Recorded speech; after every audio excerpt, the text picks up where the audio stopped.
নমস্কার, পাবলিক নয়ের পর্দায় আপনাদের প্রত্যেককে স্বাগত জানাই। এবারে যে খবরটির দিকে রাজ্যে প্রতিদিন একাধিক জায়গা থেকে চুরির সংবাদ আমরা বিভিন্নভাবে পেয়ে যাচ্ছি এবং রাজ্যের একাধিক জায়গায় চুরির খবর উঠে আসছে। বিভিন্ন জায়গায় বিভিন্ন এলাকায় চোরের উপদ্রব রয়েছে এবং সেখান থেকে দাঁড়িয়ে রাজ্যের প্রশাসন কি ভূমিকা নিচ্ছেন, রাজ্যের প্রশাসনের কি কাজ হচ্ছে তা আরও একবার ফুটে উঠল। পূর্ব আগরতলা থানায় চুরি যাওয়া বেশ কিছু স্বর্ণালঙ্কার কিন্তু উদ্ধার করতে সক্ষম হয় আগরতলা পূর্ব থানার পুলিশ। আগরতলা পূর্ব থানার উদ্যোগে যখন এই গোটা বিষয়টি তদন্তে নামা হয়েছিল এবং দায়িত্বে ছিলেন ওসি সঞ্জিত সেন এবং উনার নেতৃত্বেই খোঁজ খবর লাগানোর পর চুরি যাওয়া এই স্বর্ণালঙ্কার, কানের দুল, একটি স্বর্ণের চেইন এবং শাখা, স্বর্ণ বাঁধানো শাখা উদ্ধার করতে সক্ষম হয় পুলিশ এবং পরবর্তী সময় যারা চুরি করেছিলেন তাদেরকেও আটক করতে সক্ষম হয়েছে পুলিশ। সেই ছবি আপনারা দেখছেন। কি বলেছেন সংবাদ মাধ্যমের মুখোমুখি হয়ে পূর্ব থানার ওসি সঞ্জিত সেন, আমরা শুনবো ওনার বক্তব্য। ফেব্রুয়ারি মাসে 20 তারিখ রাত্রেবেলা ধলেশ্বরে রোড নাম্বার 18-তে এখানে অমিত চক্রবর্তী একজন লোক ভাড়া থাকেন, ওনার বাড়িতে একটা চুরি হয়েছিল। তো আমাদের থানাতে একটা কমপ্লেন দাখিল করে আমরা একটা চুরির কেস রেজিস্টার করেছি। তো তখন থেকে আমাদের অফিসার্স এবং স্টাফ ওই চুরির কেসটাকে রিকভারি করার জন্য পিছনে লেগে আছে। পার্শ্ববর্তী সিসিটিভি ফুটেজ দেখে আমরা একটা লোককে আইডেন্টিফাই করতে পেরেছি। তো তার পিছনে আমরা আজকে 1 মাসের উপরে আমরা লেগে আছি।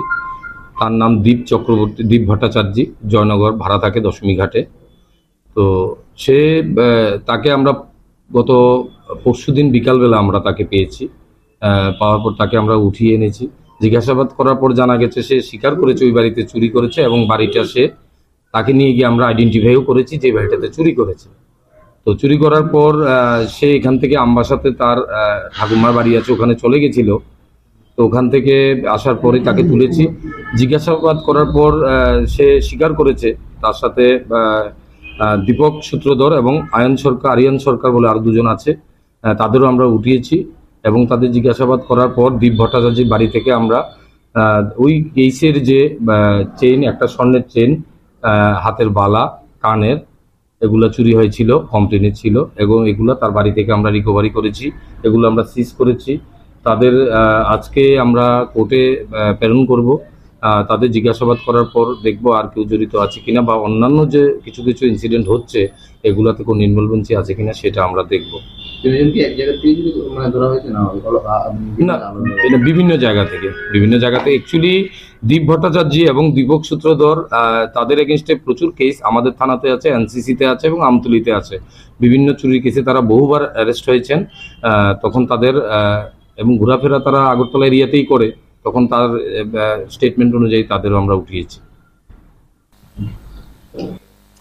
আপনারা শুনলেন পূর্ব আগরতলা থানার ওসি সঞ্জিত সেনের বক্তব্য। স্পষ্টতই উনি জানিয়েছেন যারা এই ধরনের চুরির সঙ্গে যুক্ত রয়েছেন বা যারা এই ধরনের চুরির সঙ্গে যুক্ত থাকেন তার জন্য পুলিশ সচরাচর সজাগ রয়েছে এবং এই ধরনের চোরদের আটক করতে পুলিশ তাদের দিন রাত চোখ রেখেছেন এবং যখনই পূর্ব থানায় এই অভিযোগ আসে সঙ্গে সঙ্গেই তারা তার তদন্তে নামার পরপরই তারা এই স্বর্ণের চেইন, কানের দোল এবং স্বর্ণ বাঁধানো শাখা উদ্ধার করতে তারা সক্ষম হয়। সঙ্গে ওই যারা ধৃত চোররা রয়েছেন তাদেরকেও আটক করতে সক্ষম হয়েছে পুলিশ।